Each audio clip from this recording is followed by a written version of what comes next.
je vais pas trop développer. Ça fait comme ça marche? Ça marche là? Ok. Donc je vais pas trop développer sur Xavier Belin, simplement un mot qui me paraît très important.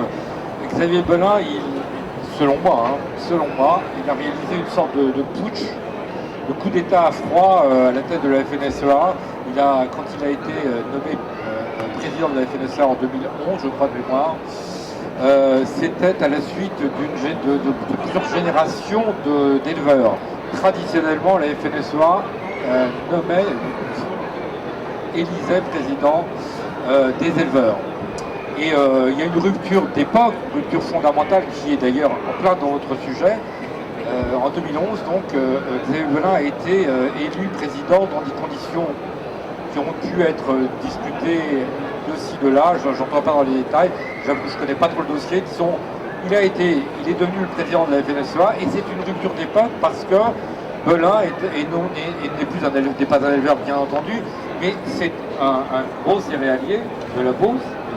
Il a une propriété de 500 hectares de céréales au sud d'Orléans avec un frère, je crois me souvenir. En tout cas, 500 hectares au sud de la Beauce, il faut bien comprendre que c'est une toute autre échelle que celle des paysans réels existants en France. C'est déjà l'industrie. Donc Belin est un industriel qui arrive par un coup d'éclat avec des guillemets, qui arrive à la tête de la FNSEA après des générations et des générations d'éleveurs. Donc il a l'appui inconditionnel, selon moi toujours, du pouvoir politique actuel en France. Barnabé le disait tout à l'heure, parlait du 30e anniversaire de Sophie Boiteol qui a eu lieu en 2013. Voilà, décembre 2013. François Hollande est venu présenter pratiquement ses hommages à Xavier Belin et à Sophie Boiteol en vantant l'excellence de ce modèle agricole industriel.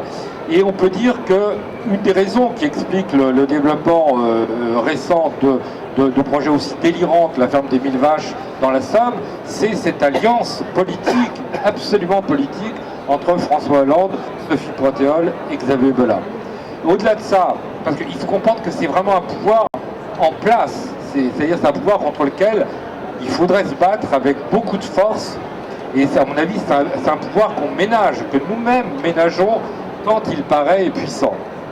En tout cas, ce que je voudrais dire moi en quelques mots, c'est que c'est une histoire longue, c'est une histoire ancienne. L'industrialisation de l'agriculture, je reprends un petit peu ce que disait Laurent tout à l'heure, je ne pense pas personnellement que l'origine se trouve dans les années 60 du siècle passé. Je pense que c'est plus ancien que ça, et je vais tâcher de vous en dire quelques mots qui me paraissent importants. Disons qu'il s'est passé quelque chose à la sortie de la guerre.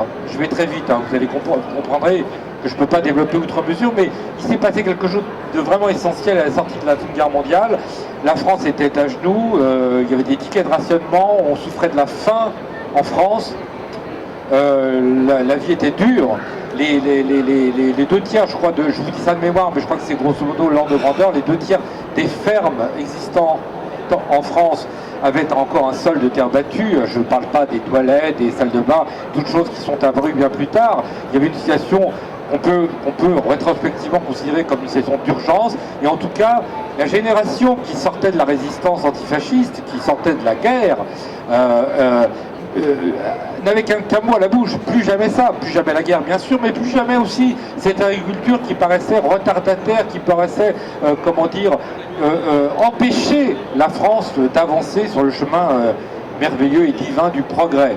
Et il y a une alliance qui s'est formée à ce moment-là, qui à mon avis ne s'est pas défaite, c'est-à-dire c'est cette alliance qui continue à dominer la décision publique en France, une alliance que je pourrais qualifier de progressiste. Il y a une foi incroyablement naïve dans le progrès technique, susceptible d'apporter de manière mécanique, inévitable, le progrès social, le progrès économique, ça va de soi, mais le progrès social, le progrès humain. Dans ces années-là, il y a des personnages qui surgissent, qui sont des personnages centraux dans cette histoire de l'industrialisation de l'agriculture, qui conduisent directement à Sophie Boiteol. Je cite quelques exemples vraiment très très très rapidement. L'histoire est un peu plus complexe que ce que je vais vous en dire, vous en doutez, mais néanmoins. Il y a par exemple un personnage qui est extraordinaire à mes yeux, très malfaisant mais extraordinaire néanmoins, qui s'appelle Fernand Villaume, qui est un homme c'est un ingénieur de l'industrie chimique des années 20 du siècle passé. Et Villaume, à la sortie de la guerre, à la suite de toute une série d'événements, se retrouve à la tête d'une structure qui ne pouvait pas exister à une autre époque que celle de 1945-1947, puisque dans cette structure unique qui s'appelle, je vous le dis sans ironie, ça s'appelait effectivement Comité de propagande pour la lutte contre les ravageurs, je crois quelque chose comme ça, en tout cas ça s'appelait officiellement Comité de propagande. Dans cette structure se retrouvent à la fois des grands ingénieurs de l'État qui vont créer l'INRA en 1946 ou 7, 6. L'INRA, c'est l'Institut national de la recherche sur l'agronomie, qui joue un rôle colossal, absolument essentiel dans la formation des esprits à l'idée qu'il faut industrialiser l'agriculture. Donc Fernand Villaume, c'est l'homme des, disons, aujourd'hui on pourrait dire c'est l'homme des transnationales de la chimie. Bien sûr, à l'époque, ce n'est pas le cas, l'industrie chimique est très, très faible, mais il arrive à entraîner dans ce comité de propagande, il arrive à entraîner donc, des grands ingénieurs d'État qui ont créé l'INRA, des grands serviteurs de l'État qui sont dans les services centraux du ministère de l'Agriculture, il va entraîner des industriels de la chimie qui ont évidemment intérêt à développer les pesticides, il va entraîner également des paysans modernistes, qui mise sur le progrès technique pour avancer, et il va créer une structure parfaite qui va occuper tous les postes de direction, tous les postes de pouvoir, tous les postes d'influence, et ça, cette structure-là, qui se maintient peu ou prou pendant 30 ans et au-delà, cette structure a joué un rôle absolument crucial dans ce phénomène d'industrialisation de l'agriculture. Mais ce que je veux vous dire, et qui me paraît fondamental, c'est que ces gens croyaient dans leurs propos, ils croyaient dans leurs discours, ils croyaient, c'était pas, si vous voulez, à mon sens, c'était pas des monstres conscients qui faisaient le mal, c'était des gens qui pensaient, comme toute une génération, que le progrès technique allait apporter le progrès général dans la société. C'est l'époque, ne l'oublions pas, du plan Marshall, qui est un plan extraordinaire, qui peut paraître à certains égards philanthropique. Je rappelle en 2 mots, l'Amérique de l'après-guerre veut aider au redressement économique de l'Europe complètement dévastée par la Seconde Guerre mondiale. Dans le même temps, elle ne perd pas de vue ses intérêts commerciaux, ce qui fait qu'elle lance un plan commercial qui s'appelle le plan Marshall. On donne de l'argent, des milliards de dollars de l'époque, ce qui est colossal, à l'Europe en ruine, dont la France. En échange de quoi, ces pays-là doivent s'équiper en matériel américain, c'est-à-dire en tracteurs, en pesticides. Bien sûr, les pesticides modernes sont nés dans les années de la Seconde Guerre mondiale. Donc, en échange de ce plan en apparence philanthropique, se sont déversés en France, dans tous les ports d'Europe, en France et dans toute l'Europe de l'Ouest, des centaines de milliers de tonnes de matériel, des tracteurs, des moissonneuses, des engrais, des semences, des pesticides, etc., etc. Ce plan Marshall a été une sorte de cheval de Troie de l'industrialisation, mais soutenait ce plan d'industrialisation des tas de gens, je vous disais, Fernand Villaume. Je peux citer aussi un autre exemple qui est très significatif, comment dire, dans ces mêmes années-là, il y avait un ingénieur à Grenoble qui s'appelait Raymond Février, qui sortait de la guerre, il avait peut-être 24 ans peut-être à la sortie de la guerre, très jeune garçon, en apparence très sympathique, et d'ailleurs pas seulement en apparence, probablement très sympathique. C'est un homme dont le père avait été ministre du Travail du Front Populaire. C'est un homme qui avait été élevé dans un esprit de gauche, socialiste, tout ce qu'on voudra. Raymond Février, il sort de la guerre en 1944, il est dans cette logique-là. Il faut que l'agriculture retardataire cède la place à une agriculture performante.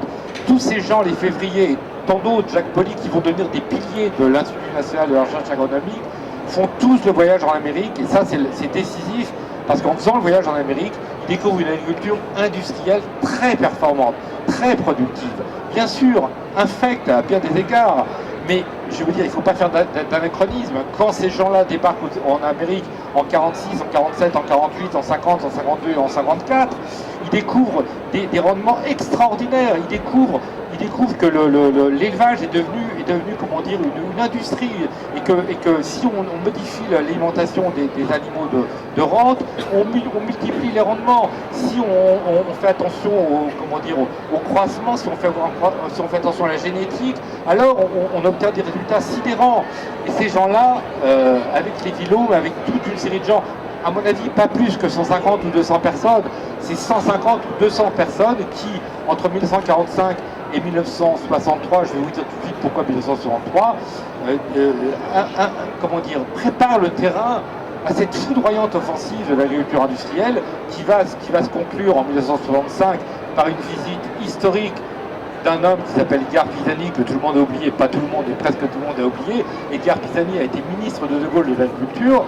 Et Edgard Pisani, en 1965, il fait une tournée triomphale en France et en Bretagne notamment.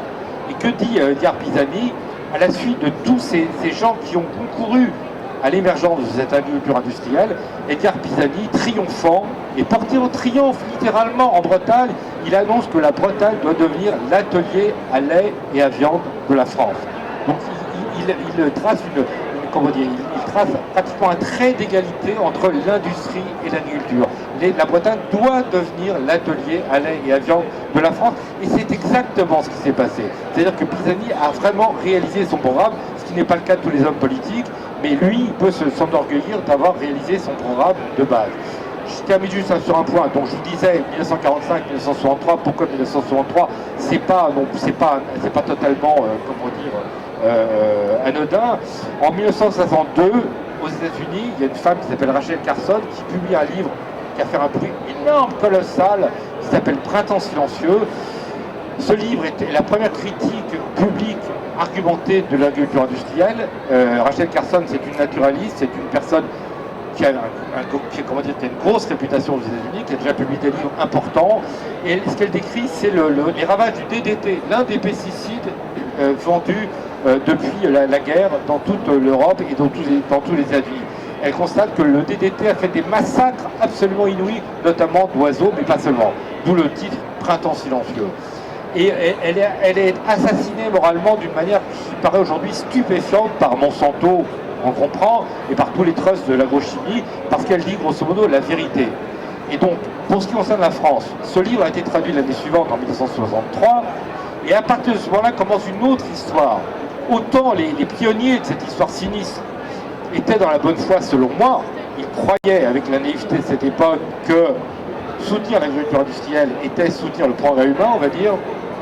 On peut en tout cas estimer ça, mais à partir de la publication de ce livre, les lobbies de l'agrochimie passent à une vitesse totalement différente et comprennent que leur chiffre d'affaires, comprennent que leur pouvoir est mis en cause par l'existence d'une critique publique concernant les pesticides de l'agriculture industrielle. Et à partir de ce moment-là, il se livre à un travail invraisemblable, je n'ai pas le temps de vous raconter en détail, mais un travail de désinformation, un travail de manipulation des opinions, un travail vraiment de labourage, si j'ose employer ce mot-là, des esprits, de manière à tromper les opinions. Mission accomplie à 100%, puisqu'on en est encore là en 2016, alors que tout était pratiquement sur la table dès 1963 et en tout cas dès 1970. C'est une histoire qui a été peu écrite, mais qui est documentée, c'est-à-dire l'industrie, par exemple, française de l'agriculture et de l'agrochimie a utilisé, je vous le dis en passant, a utilisé les services pour la désinformation d'opinion d'un grand spécialiste de la désinformation qui s'appelait Marcel Valta et qui a été l'homme qui a désinformé, qui a aidé l'industrie de l'amiante à désinformer massivement sur les dangers de l'amiante et qui tue aujourd'hui, je vous le rappelle, pour le cas où vous l'auriez oublié, 3000 personnes chaque année en France. Et bien ce Marcel Valta a été ensuite utilisé par les services de l'agriculture industrielle pour masquer les effets de cette agriculture. Autrement dit, et je termine là-dessus, il y a eu une première époque, on va dire, de relative innocence, et ensuite une époque très claire où voyant leurs effets, leurs intérêts menacés et ayant acquis une puissance et une influence dans la société très importante, cette industrie s'est lancée dans une entreprise de désinformation. C'est de là que vient Sophie Bretéol, c'est de là que vient Xavier Belin. Sa puissance vient de là. La critique réelle, définitive de cette intrication d'intérêts n'a pas été faite, ou plus exactement, il n'y a pas de bagarre publique sociale contre cette intrication d'intérêts qui sont contraires au bien de la société. Et à mon avis, c'est ce qui explique fondamentalement la puissance actuelle de Xavier Belin, contre laquelle je vous invite à vous battre furieusement. Voilà.